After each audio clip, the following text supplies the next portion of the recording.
He is considered in the top 10 sales experts on planet Earth. He's been writing books and in sales for 50 years. He's got books Up the Yin Yang Relationship Edge, The Business Edge, How to Stop Thinking Like a Seller, Start Thinking Like a Buyer. He's worked for major companies, Johnson & Johnson, Pfizer, Merck. Jerry Acuff is in the house. I've got my beliefs, especially in this day and age, on how do you be successful in sales and marketing. What do you think's changed over the years? Well, I think social media has changed a lot of what we're going on. And I think that the internet has really had and I think things like, the things that we actually do in home when we could do at home, those things have had a major difference. However, there's still a lot of companies that want to go and have meetings, or they want to have some, a Zoom where they can actually have people teach you whatever the things that they want their people to know. So I think technology's had a big difference, and I think it's, with AI and all these other things that are happening, I think it's only going to go even more rapidly. And why would you say the average salesperson fails? Well, that's a great question. And the average person does fail. I mean, the statistics show that. I think it's several things. I think it's probably dominated by the mindset. I can tell you, when I got into the sales business, I was selling for Lipton Tea in Jackson, Tennessee, and I couldn't get out of the car and call on customers. Why? Because I had call reluctance, and I got a job coaching football in Stanton Military Academy in Stanton, Virginia, and the only reason I got into pharma is when the guy hired me.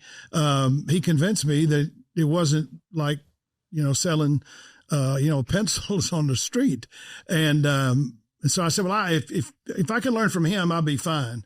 Now, this guy had a huge impact on my life, because he taught me, how do you have conversations with customers so you can identify, can you help him or can you not help them? Because if you can't help everybody, then get the hell out of there. But if you can help them, then what you have to do is to ask them questions and listen to what they have to say.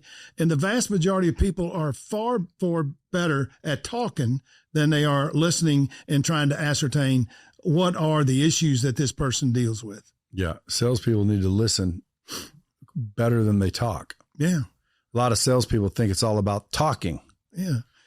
But in my books, Stop Acting Like a Seller, Start Thinking Like a Buyer, in the first 20 pages, I say the less you care about the sale, the more you sell. But what do you care about? You care about being really, really good at your job. And I don't think anybody knows any more about that than you do. But most people, they have some degree of reluctance, number one. Number two, I think many of these companies that we deal with, and I don't think it's, relegated only to pharmaceutical companies. I think a lot of these companies don't even have a definition of selling. I can tell you, I've asked probably 50 people in pharma, do you have an organizational definition of selling? And the answer is no. And I'm sitting there saying, okay, now I have an organizational definition of selling that I learned 30 years ago. What is it? It's selling is teaching. In every successful sale, some education takes place. The customer learns something that they didn't know before. The second thing is selling is teaching. But the issue is what we have to do is to find out what their issues are. And the reality is, most of the time, we never really get to what the issues are because we don't understand what they're trying to do. Now, what I try and teach people is the same thing somebody taught me 35 years ago, is I want to find out what you think. And if I can't find out what you think, then my likelihood that I'm going to make a sale is fundamentally zero. But if I can find out by asking really good questions, what is your issue? You get people and they turn in a big way. I'll give you an example. I was calling on a physician in the University of Virginia, and my company told me to go in and talk to the guy. And so I give him my business card, and here's what he says to me. Now, this was a big shot. And he says, I hate your company. So I said, well, you have me at a competitive disadvantage. Now, by the way, if you're listening, you ought to write that down, because that's a brilliant thing. Because if anybody ever says anything to you and you don't know what they're thinking, just say, you have me at a competitive disadvantage. Now, they will always say, what do you mean by that? And I said, well, I have no idea why you said what you said. And he said, I hate your company. Now, that's the first time I'd ever met him. I said, well, let me ask you this. Why do you hate them? You've never done a drug study at this university with me. I said, did we ever ask you? He said, yeah. And I said, well, why are you mad at me? He said, well, that's a really good point. I mean, I shouldn't be mad at you. I mean, I can be mad at them, but I shouldn't be mad at you. Now, for the next 20 years, this guy was a huge advocate of mine. So I think a lot of it is you have to want to know what the details are. And you have to keep asking questions. We have a whole document that, some of our clients love. It's how do you extend the conversation? So if I ask somebody, how do you typically decide what to do in this situation? And they'll give you usually a short answer because they're trying to get rid of you. Now, what I would say is, can you say more about that? Now, that's what we call an extender. If I say, can you say more about that? Or how'd you come to that conclusion? What other things, might you be thinking about when you're in this situation? You got to get them to talk more. The average client or potential customer is trying to get rid of you because they view you as someone who's like everybody else. And if you're really, really good at your job, which I think is the most important thing if you're going to be great at selling, you got to be really good at trying to find out what their issues are. And it's okay to say, we're wasting our time talking to you. I was with a doctor one time and I was with one of my best reps and I asked him 3 questions. And when he answered the questions, I said, look, it was great meeting you. He said, where are you going? I said, I'm leaving. He said, why are you leaving? I said, because you don't need our stuff. When I got outside, my rep, and she was a great rep, she said, well, how often do I go see this guy? I said, you don't go see him. He doesn't need us. So all you're doing when you go in there is you're wasting his time. And frankly, you're wasting your time, which to me is more important than his. But too many people think that talking and being verbose and having great knowledge and all that is really the key to success. I think listening is a far better barometer on how great you can actually be. And what you find is that you see an awful lot of really great salespeople that are introverts. I've seen some of the best salespeople as introverts. Yeah. Because they listen. Yes. Because they're really trying to get to the essence of what the issue is. And they're not so driven by, I have to make this sale. In most of the places where we work now, in your case is completely different because you've always trained exactly the way that I learned from you, you got to be really good at trying to ascertain what the issue is. And you can't do that in 1 question or 2 questions very often. You have to say to yourself, what else do I need to know? And this is all in real time when you're talking to a prospect or a customer. What else do I need to know to find out whether there's a pony under this pile or whether I'm wasting my time? And you'll either come to one of those other if you're asking the right questions. But the percentage of people that are in sales, in my experience, that are really good at asking questions is less than 20%. I think that's genuine concern. They're genuinely interested in what your situation is. I was reading a statistic the other day. I forget exactly what it was. I think 74% of customers buy from the first person that accurately describes their problem. And that's brilliant because it's 100% true. All that means is this person has endured probably 1 person, 2 person, 5 persons, 16 persons, whatever, and said, these people don't know what my issue is. Yeah. But when somebody identifies with the issue and you're able to communicate that in a reasonable sentence, and then the light goes on in their head. This is what I'm looking for. Because the average person, one of the definitions I use is selling is teaching and is finding out what people want and helping them get it. The reality is most people don't know what they want. I mean, I walked into Staples in Flagstaff, Arizona, and I had just bought a house up there and I wanted to buy a printer because I was going to be up there on weekends. So I walk into Staples. Now, this is a 21-year-old kid. I don't know where he learned this stuff, but he was genius. He walks in. Here's his first thing he said to me. Are you looking for anything in particular? Now, I'm over 70 years old. I have never heard anybody say it like that but that one person. And I'm thinking, he didn't say, "Can I help you? Are you looking for something?" What'd you come in for? So we go over and I said, "Well, I'm looking for a printer." And he said, "Well, we have 6 of them." And I said, "Well, what's the difference?" "Well, these 3 are for printing and these 3 are for photos." And I said, "Well, throw away the photos because I got no interest in that." And I said, and so he starts to walk away. And I pulled him back. I said, "Whoa, whoa, whoa." I said, "It sounds like to me that you know a lot about these things because I don't." And I said, "If you were me, which one would you buy?" "Well, I'd buy the one in the middle." I said, "Well, why do you choose that one?" He said, "Because you clearly don't know what you're doing. And that is the easiest one to put together. And I'll show you how to do it. And if you can't do it by 7 o'clock tonight, I'll come to your house and I'll put it together." I said, "Put it in the cart." Then the next thing he says is this: "Is your house 1 story or 2? Now, no one's ever asked me that question unless it was a realtor. And I said, 2. "Why would you ask that?" He said, "Well, do you ever think you would be upstairs with the computer and downstairs is the printer, and you don't want to have to get up and go down there and hook these 2 things up? Because if you had some cables, you could do all that, without any difficulty." And I said, "Really?" He said, "Yeah." And I said, "Well, how do I do that?" And then he gives me, router. Well, I didn't know what a router was. Then he says, do you have cables for these routers?" I said, "Listen, pal, if I don't know what a damn router is, I promise you I don't have any cables." So he said, "Okay." Now I wind up there spending about $500 when I went down thinking I'd spend less than 2. And, but I said to myself, had I gone home and said to myself, "I want to go upstairs and see how this thing's worked through the printer," I'd be madder than a hornet. Because he found out what my issue was. I didn't go in to buy a printer. I went in to buy a printer that I could use functionally throughout my entire house. He knew that, I did not. And so, and this guy's 21 years old. And I'm sitting there saying, I wish an awful lot of people that are in sales have that kind of a mindset that says, I need to find out, can I really, really help these people? But you have to ask enough questions to be able to do that.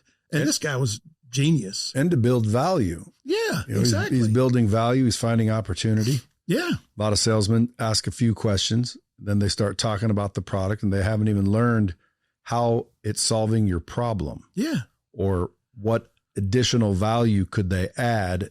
Like, for example, even a second printer. Yeah. I wouldn't have sold you a router. I would have sold you a printer.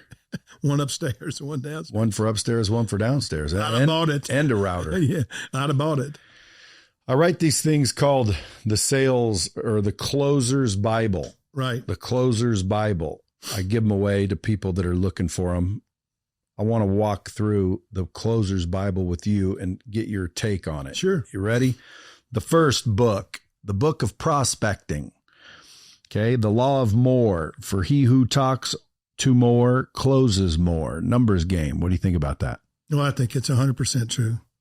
I mean, but I think a lot of this is really a function of, and you talked about it before, it's about how does this person that you're talking to connect with you because you connect with them, because you're asking the kind of questions that lead them to say, okay, this is not your average banana.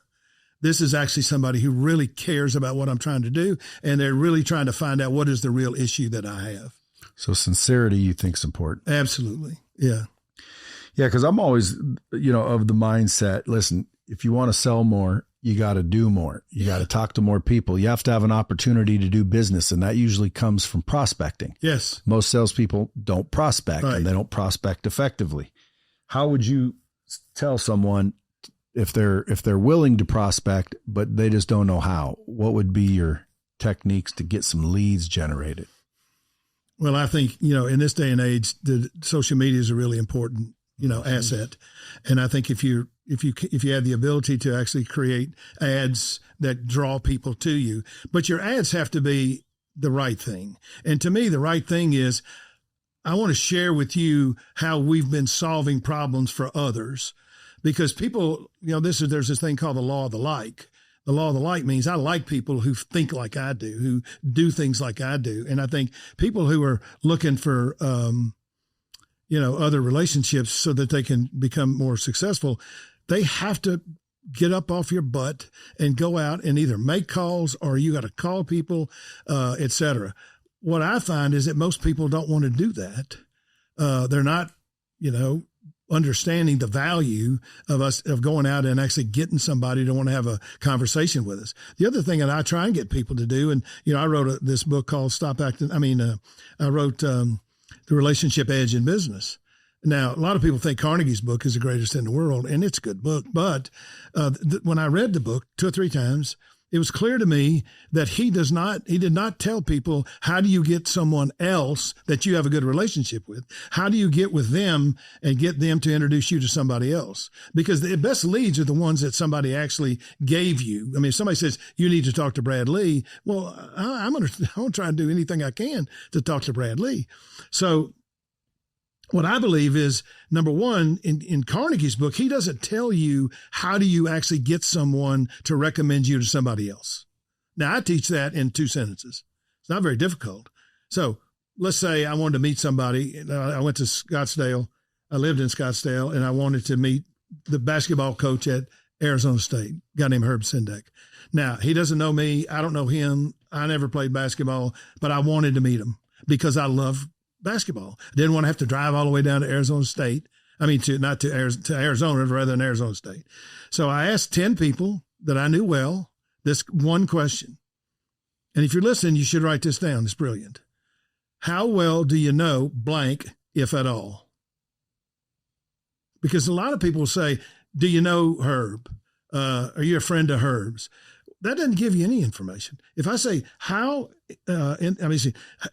what kind of relationship do you have in your mind with Herb Sendek? And they'll say, well, I got a pretty good relationship. I said, well, let me ask you this. How comfortable would you be introducing me? Now, I can promise you, if you ask that question, you'll get 70 yeses. You'll get 3 saying, well, he's weird. But all I want to know is, do you have a relationship with him? Now, I built a relationship with him. I built a relationship with hundreds of people by simply asking 10 people, how well do you know this person, if at all? And if they say, I know him pretty well, I'm going to say, how comfortable would you be introducing me? And 70% of the people will say, well, she's weird. She's hard to get and talk to, et cetera. So I think you have to be good at going out and getting other people to give you help. Now, a lot of people in insurance do this, and I'm not a big fan of the way they do it, but I do think that asking other people, just by chance, if you happen to know somebody that you think might be interested in what we just talked about, I really would appreciate it if you'd let me call you in a week or so and tell me whether you could actually, find somebody that might be interested in this. Well, that's very soft, but it's very powerful. The average person who gets the sale, they don't do that. They simply, it's rah, rah, rah, let's go get in the car and clap. But at the end of the day, I'm trying to get other people to want to do the same thing, whether it's, my business or the Relationship Edge, or whether it's JAVT, the goal setting stuff that we have in our system, which I think is unbelievably great. I want a lot of people to know that. Now, I've not done a great job at getting a lot of people to know that because, we've been focused on this one vertical. What we've decided in the latter part of last year is that we've got to get more high awareness about what we can do and what kind of people Delta Point actually has. And, as you said, I'm one of the top sales experts in the world, have been for 9 years, but I haven't done a great job of actually letting people know that we got an awful lot of content here. We got an awful lot of great stuff. You don't become one of the top sales experts in the world by sitting around and, playing bunco. You have to be doing something for that real meaning. I mean, my last book that I published was a Wall Street Journal bestseller. So we're not idiots. Now, our stuff is basically for anybody who's interested in sales or anybody who wants to be a great sales leader. I can teach somebody that wants to be a great sales leader. I can show them one chapter in one book that'll change their life if they'll simply read it. What's that? It's Ron Willingham's book. It's chapter 5, and he talks about the 3 dimensions of human performance. And it's, I'm drawing a blank on the name of the book. It's basically,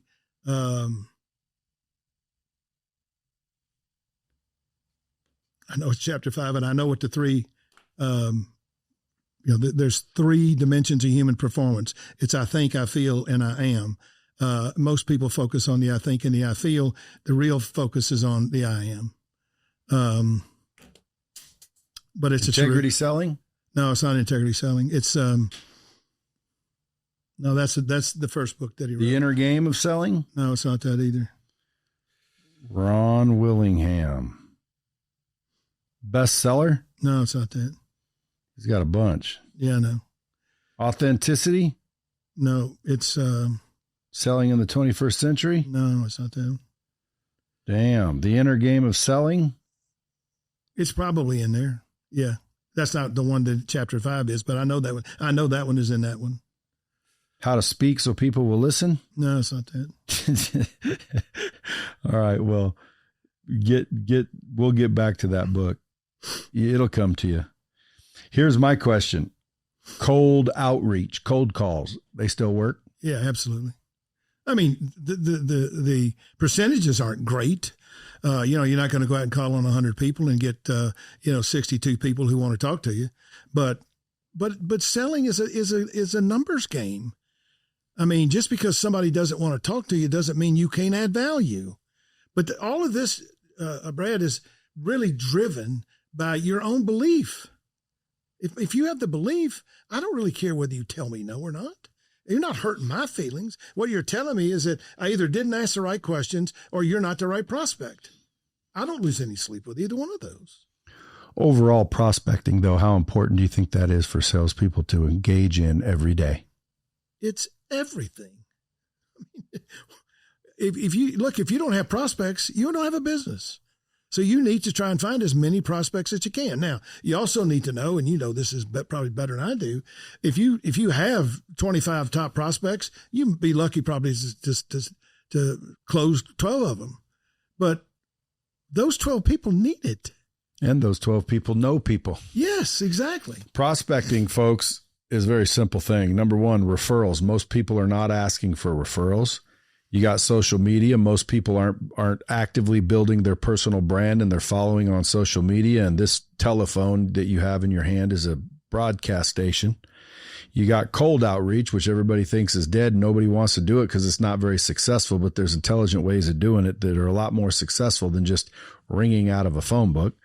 Then there's networking, going to these networking events. But even when you sell somebody, just asking for referrals. Yeah. Most people aren't doing that.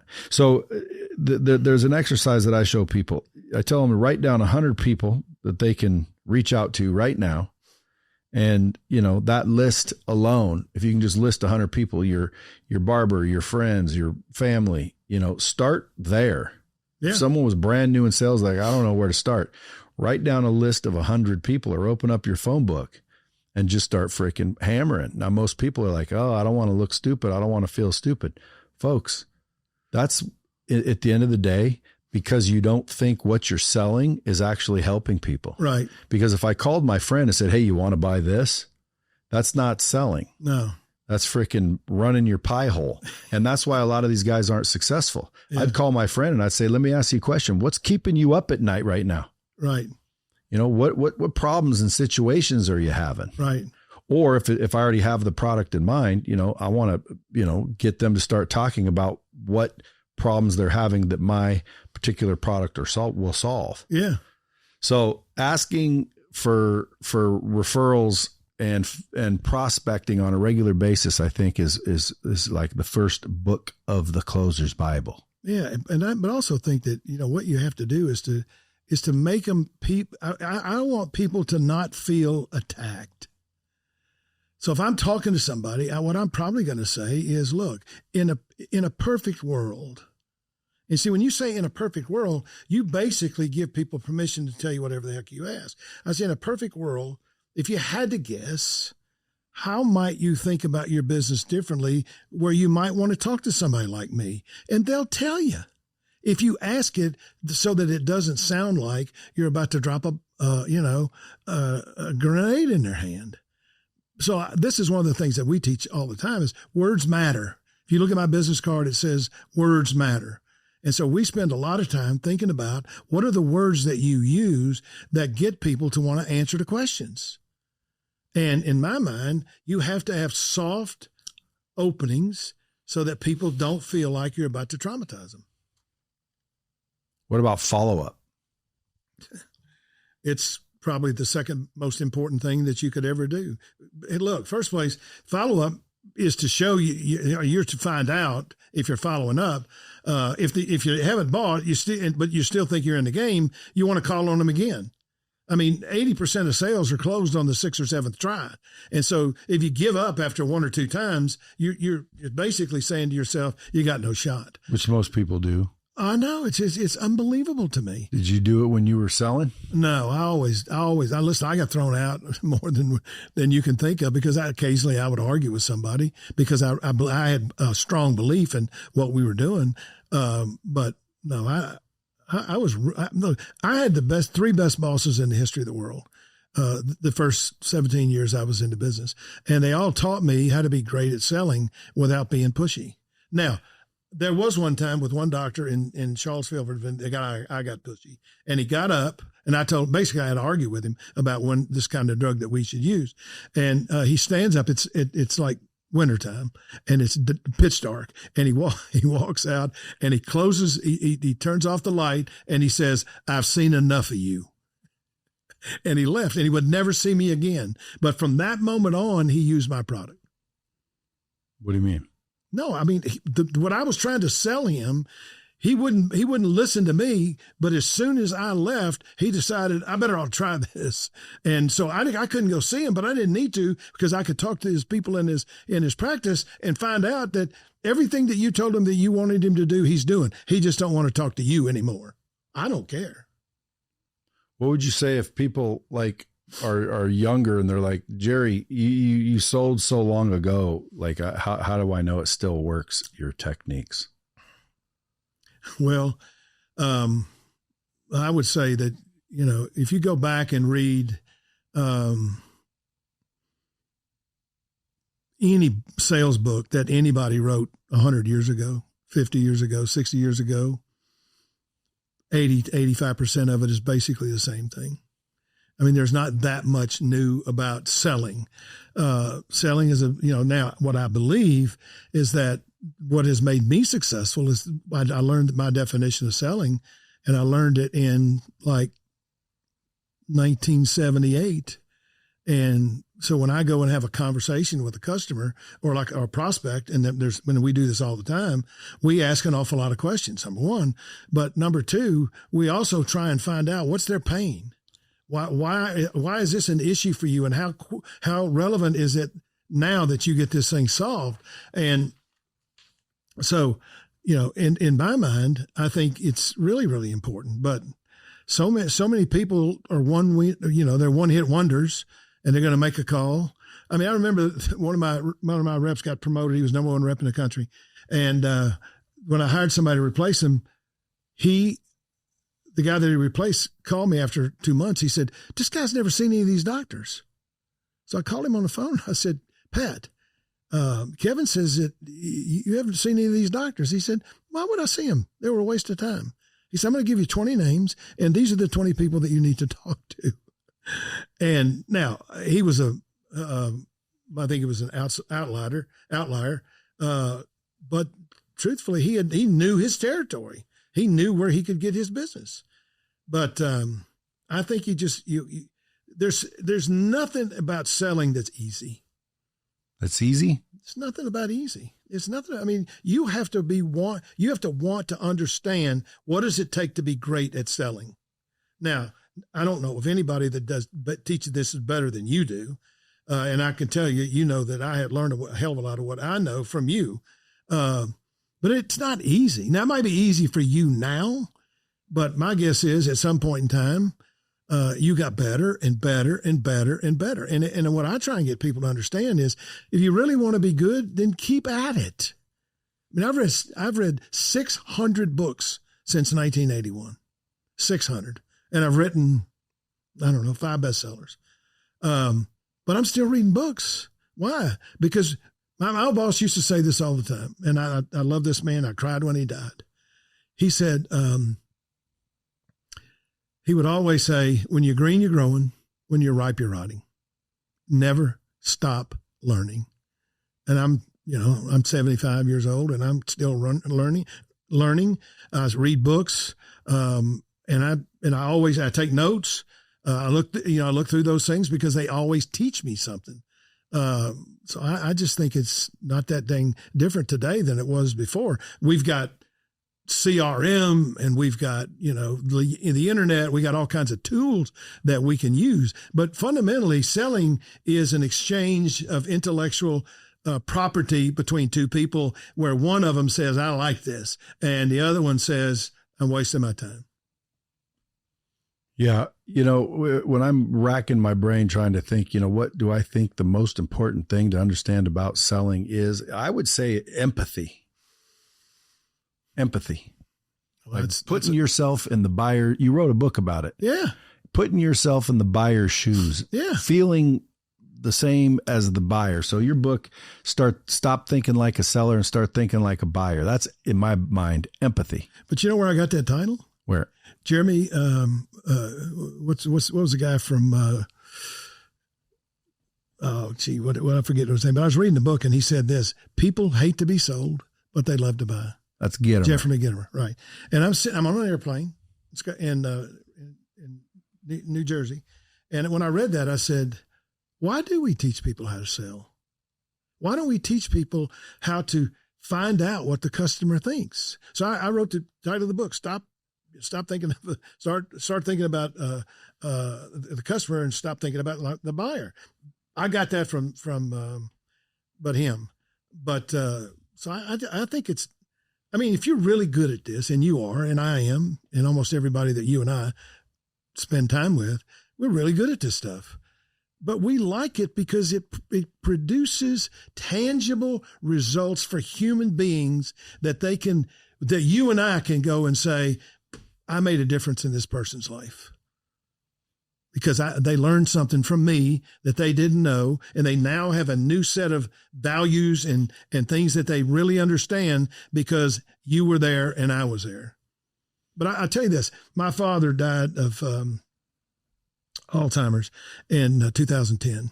And I've been in the business for an awful long time, but he was in a nursing home in Jackson, Tennessee, and I was doing a speech for Shire Pharmaceuticals. And so I called my brother and I said, hey, can we go up and see Dad? And he had dementia. And so my brother says he has no cognition, none, zero. All right. I can't change that, right? He lost 60 pounds. He was down to about 120. So I went to see him. We stayed there for about an hour and a half, and he never spoke a word. Now, he would do a little, woo-woo-woo chatter and stuff like that. And then when I got ready, now I'm named after my father. I'm Gerald Acuff Jr., and my brothers and sisters think I'm the FHB, which is fair-haired boy. And all of them, that's what they call me, the FHB. So when we got ready, so what I always did when I went up there, and I went there maybe once every 2 years, I'd look at these charts. What drugs do they have this guy on? So they had him on a drug called Exelon patch, which is a drug for cognition. Now, there's nobody there for me to talk to, but I look at it and I say, why is he on this? He has no cognition. I thought nothing about it. When I got ready to leave, I bent down, I kissed him, and I said, hey, Dad, I'll see you next time I'm in town. And when I walked out of the door, Brad, he sat up in the bed and he looked at me and he said, Jerry. I said, what, Dad? He said, I love you, son. Now, that's the last time I ever saw him. But what's interesting was I wondered how would he do that? So anyway, I used to tell this story. It's one of the last things I say when I speak. I talk about him because it was a big lesson for me because it taught me, why do I do this job? I do this job to help people. Now, I never thought of it that deeply until that happened. Now, the next time I spoke, I told this story, and somebody came up to me at the end of it, and they said, I know the rep who's called on that doctor. And I said, well, tell him to call me. So I called a guy, and he said, I can't believe you're calling me. He said, you're like a rock star. I said, look, man, I'm just a regular person. And he said, but I can't believe you're calling me. I said, look, let me tell you what the difference between you and me are. Number one, you changed my life. I didn't change yours. and you need to just own it. I would never have had that moment with my dad if you hadn't done your job. But I thought a lot about it from that point on. I mean, great people in our profession are really good at changing people's lives. And so people ask me now, what's my purpose? Change people's lives. Trying to help people get better at something that a lot of people fear. And I think people like you and people like myself and the people who work for me, that's why they're in it. Why do you think there's people that are willing to take a salary rather than a commission job? Well, you know the answer to that. It's a lack of confidence. But I mean, it doesn't make sense to me, but. Well, it doesn't, but some people have their own, if The People Principle is the name of the book, The People Principle. And it's an awesome book. But in that book, he talks about the 3 dimensions of human performance. And one is thing that he calls I think. And, that's what he calls the intellectual. Now, you and I both know a lot of smart people who are not very successful. So the intellect is not a predictor of success. The second one is the emotional thing. And if the first one is the I think, this is the I feel. Now, what we know about emotions is that emotions have ways of being finicky, and they're not that easy to grade or even understand. So one is the I think, the other one is the I feel. At the bottom, you actually draw a big circle, because this is looking like you look like a snowman. So it's a small head, one in the middle, and at the big one, it's just a big circle. And that's what he calls the creative unconscious. And it's everything I know about myself to be true. Then what he does is he draws a dotted line outside of that. And what he does is he tries to get people like you and me, leaders, who actually have a sense of what someone's potential is. He calls that the creative unconscious. And what he says is that almost everything that you have succeeded to do is wrapped up in your belief about yourself. What great leaders do is they change your life because they give you the opportunity to be great.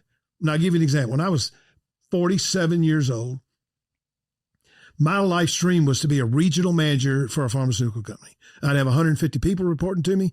And then my mindset was that's all I could ever be. I mean, I didn't have a great, home life. And I didn't have anybody telling me how great I was except my bosses.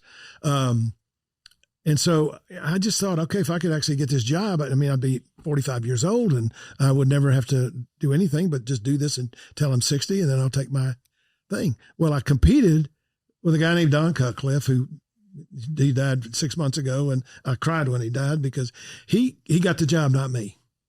And he lived in Birmingham at the time. He actually lived in Tampa. So he calls me the day he gets the job. Now I'm working for him now. Now I've kicked his butt for 7 consecutive years, but he's now my boss. But I love this guy. He was an inveterate reader, very smart guy, but I just happened to beat him. So he comes to Birmingham, tells me my wife is not invited. I'm thinking, what the hell's wrong with you, man? I'm your biggest producer. So I go meet him, and here's what he said to me. He changed my life in 3 minutes. He said, look, I came here tonight to tell you that you should have got this job, not me. He said, you're far more qualified to do this job than I am, but they didn't give it to you. They gave it to me, and I'm not going to give it back. He said, but I'm going to tell you something, Jerry. This job's not big enough for you. You need to be running our company. And I promise you tonight, I will not stop advocating on your behalf until you're running our company. Now, Brad, I had never thought about running a lemonade stand, much less, a $650 million company. But he got me to thinking. He showed me what my potential was. And 4 years later, I was running a company. Now, that doesn't happen if he had not extended my view of what I could achieve. Now, since then, I've written books. I've been very successful financially. I love doing what I do. None of that happens if it wasn't for Don Cutcliffe. None of it. Don Cutcliffe? Yep. And he died. And I gave him $1,000 at his burial. And of course, he wanted money.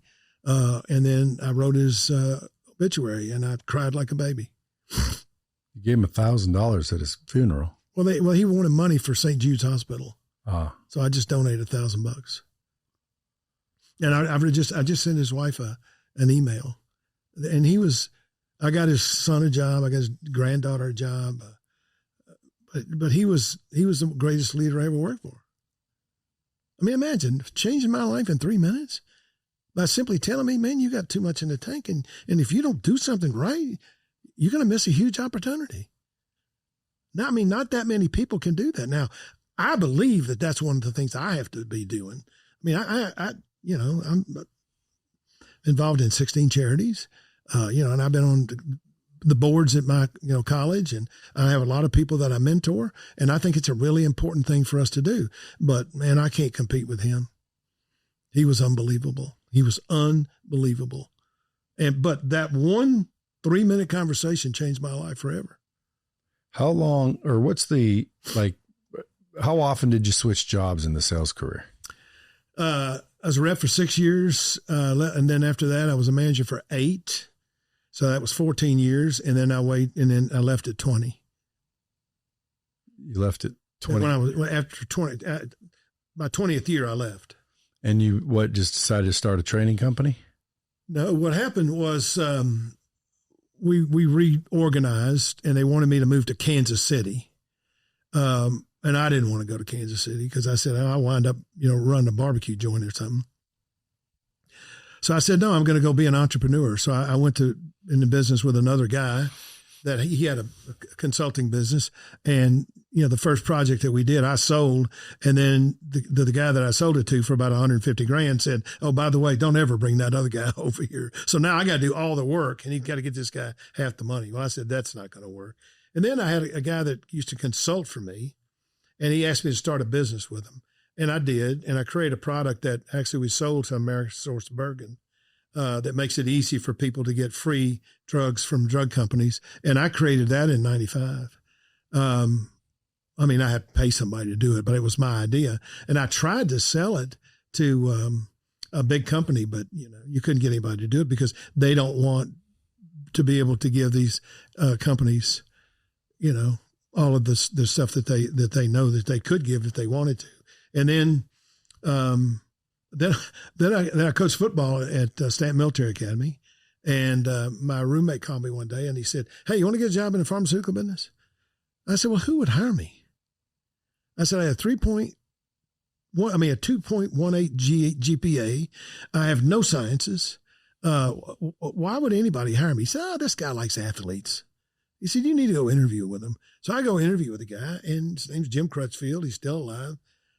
Great guy. He hired me, and he was my first boss in pharma. Phenomenal. The next one was his boss, a guy named Gene Vesna, and Gene died 2 years ago. Gene taught Don, by the way, and Gene was one of the most wonderful people ever. Gene was 5'6", maybe 5'5".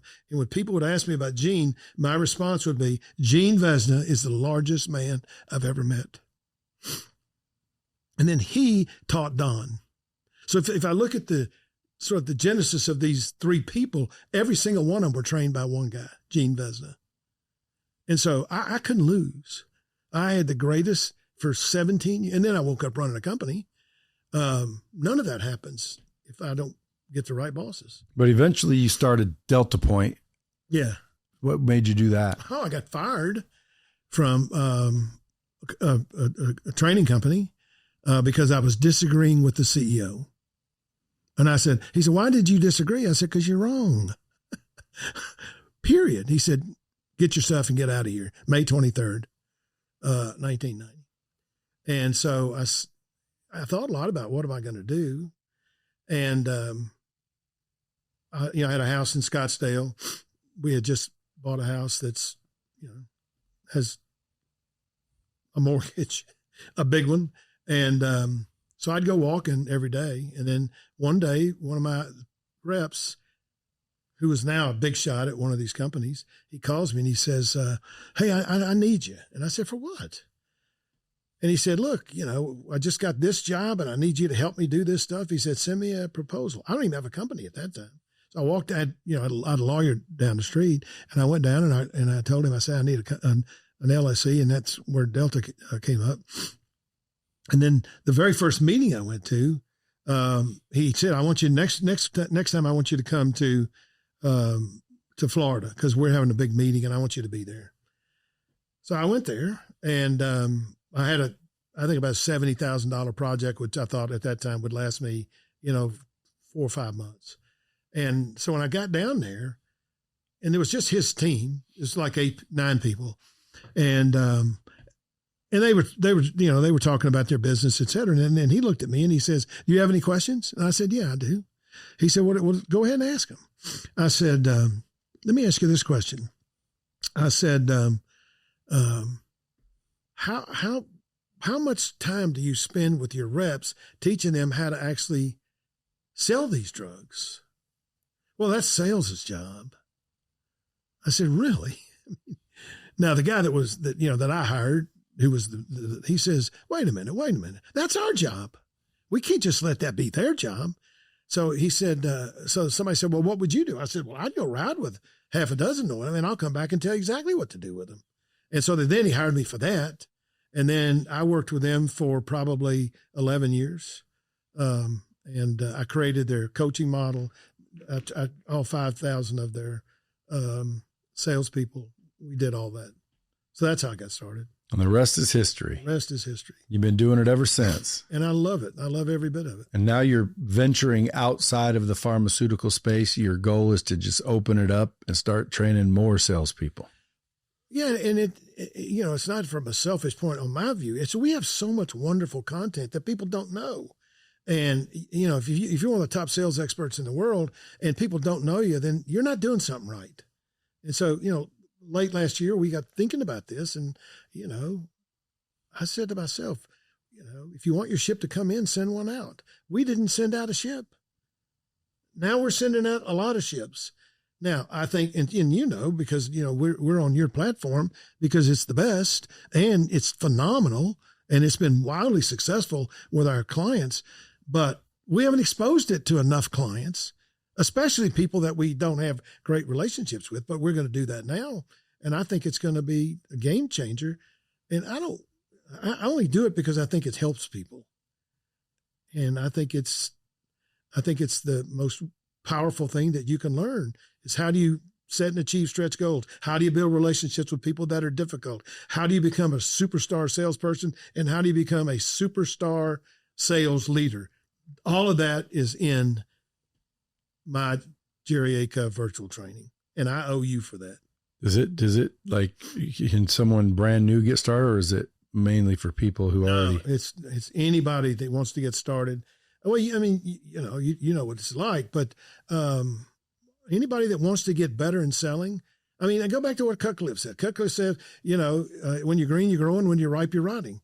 I mean, how many people say to themselves, "I'm at the pinnacle of my success, so I don't need to learn anymore"? Those are the people who need their stuff the worst, because there are so many ideas in there that will enable somebody after, pick a number, 30 days, 45 days, if you will genuinely go after this 35, 40 minutes a day, you watch what happens to your sales. They'll go through the roof. Folks, listen, that sounds like a challenge. So Bomb Squad, if you're listening and you're in sales or you want to be in sales, go to jerryacuff.com/success and put in and stick your name in there and see if this isn't a truth. Like, see if you give it 30 days, 60 days, but you got to be willing to work. But the training's there. I've seen it, and you definitely have good training, and you specifically, are good for people that don't think they can sell. Yeah. Because I always knew I could sell from a young age. So I always had the gift of gab, as they call it. So it's not a fair assessment for me because I've always been outgoing, gregarious, extroverted. I could walk up and talk to anybody. I was kind of sharp-witted where, when you were talking, I could, give you good analogies and, use logic to make you kind of rethink your position. Right. But not everyone's like that. What I notice about your content is you help a lot of people that are, a little less confident and a little more introverted. So that's why I was happy you came on the show, because I know there's a lot of people out there that are that way and they're never going to find sales. And if they don't find sales, if you ask me, they're going to be stuck. Because when people ask me, Brad, how do you succeed? Tell me how I can become rich like you. I always say, listen, number one, when I look back, the first thing I did was get in the position to receive commission. Right. If I didn't do that, I would not be where I am financially, for sure. Right. Now, I might have stumbled into it eventually, but again, I'm just keeping it simple. Get in the position to receive commission. That's called get a job in sales. Doesn't have to be a full-time job. It can be a part-time job. You can do it after your salary job. Everyone thinks they need to quit and risk their whole life. No, you don't. Just dedicate some extra hours to getting into a position to receive commission, some sort of sales job. Right. Then reach out, start learning. Okay. Start reading, get Jerry's books, go like train under people, join coaching groups and sales training situations, and then listen to what they're saying and then go apply it. You'll quickly discover if it fits you or not. I mean, there's some sales trainers that I know that are actually very popular sales trainers, but their shit doesn't work for most people. It does work in some cases, but you have to be like a real, charming, quick-witted individual to come up with some of the things they're trying to teach you. Like when someone says, it's too much money. Yeah. Isn't that great? You should feel like honored that you're even able to afford it. Come on, sign the line. That's funny and whatnot. And I'm sure it works on occasion, but your average Joe's not going to be able to deliver that correctly. Your content seems to be for people that aren't, extroverted is the best way to say it. So do you find that you teach a lot of introverts how to sell, or are you just teaching, do you see more introverts than extroverts? Well, my experience in the pharma business when I was, when I ran the pharma, that we had more successful women than we had men. Well, that's because doctors wanted to see women faster than they wanted to see men. Well, I'm just talking about their success levels. And that's another thing, ladies. I know ladies listen to this. If it were up to me and I'm a manager of someplace and I have the choice to, meet with a female or a male, I'm going to choose a female if she's, attractive, knows her things. Like that's just a added bonus. Yeah. People are like, oh, that's chauvinistic. No, it isn't. Like, it's just realistic. Yeah. I look out and I see some dude waiting to pitch me something. And I see some girl who's attractive waiting to pitch me something. Well, I'd prefer to say, what does she need? Let me talk to her. Yeah. Why? Well, because I'm a guy. Yeah. And girls might think the same way, but the opposite. I don't know. Yeah. But women, you don't see a lot of them in the sales space. And I think all women should take this and run with it, because you get in the position to receive commission, then you learn, then you implement, get your teeth kicked in, get that experience, practice, drill, rehearse. Read some more stuff, practice it again. And I'll bet you within 6 months to a year, you'll quit your salaried position and you'll wonder why you never have ever taken a sales job in your entire life. A lot of people say, man, I'm just no good at sales. I'm not able to do it. When in reality, that's your mindset. Well, it's, if you think you can, you can. If you think you can't, you can't. That's not that hard. I mean, the reality is you got to want to do it and you got to believe in what you're doing. You're not trying to stuff people that's down their throat. What you're trying to do is to offer people something that could potentially help them be more successful. And whether it's, it's getting a new garage, or whether it's going buying a lawnmower, or whether it's basically, going calling on doctors or nurses or whoever you're calling on. You're there for a reason, to help people. And you are the person who has the ability to give them opportunities that other people can't do. But you can't do that if you're not good at your job. Now, in my company, we probably have 75% of our workforce is women. I heard pharmaceutical business is mostly women. But they're so... Which gives all the guys listening a reason to get into the pharmaceutical space. Yeah. Bottom line, folks, get in the position to receive commission. Jerry just gave you a challenge. If you do what he's telling you to do, if you go to him for training, you do what he's telling you to do. How long did you say? Oh, I think you'll know in 60 to 90 days whether you did the wrong thing or not. Within 60 to 90 days, your life's going to change. Yeah. And you'll have people that can support you, and then you do that, and I do that, and we all do that. We don't leave people out in the jungle with nobody to work with. You know, we want people to be successful, and the only way you can help people be successful is, guess what? Help them. Help when they ask. When they ask. Now, if you have, I want you to do this every Friday or so, then it's a different issue, because then you are on the hook to actually go have a conversation with them. But I always decide that, if somebody wants to get better, then they probably should find a way to actually do that. And the fastest way is to actually get training from somebody that can help you become significantly more than what you are.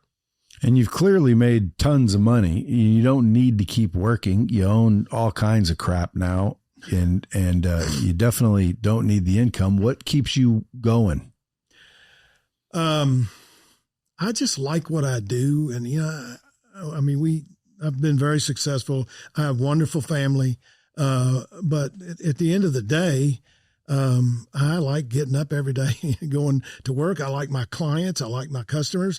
I like my challenges of me, just going out and getting new business. And then this past year, when we began to think about what should we do next, I could have shut the company down if I wanted to, but when I realized that we're not reaching the people that we need to reach, because we're not doing enough so that they can understand what can we offer that would be beneficial to you. And we're going to change that. Is it going to take an investment? Yes, but I don't care. I'm not hurting for money. At the end of the day, I want to make sure that I have served the people that need our stuff, and I want to do it with everybody who's possibly interested. There you have it, folks. Jerry Acuff, jerryacuff.com/success. If you want to take him up on his challenge. Dude, keep doing what you do. Appreciate you. Thanks for coming. Oh, thank you, Brad. Till next time, folks, get in a position to receive commission and keep it real.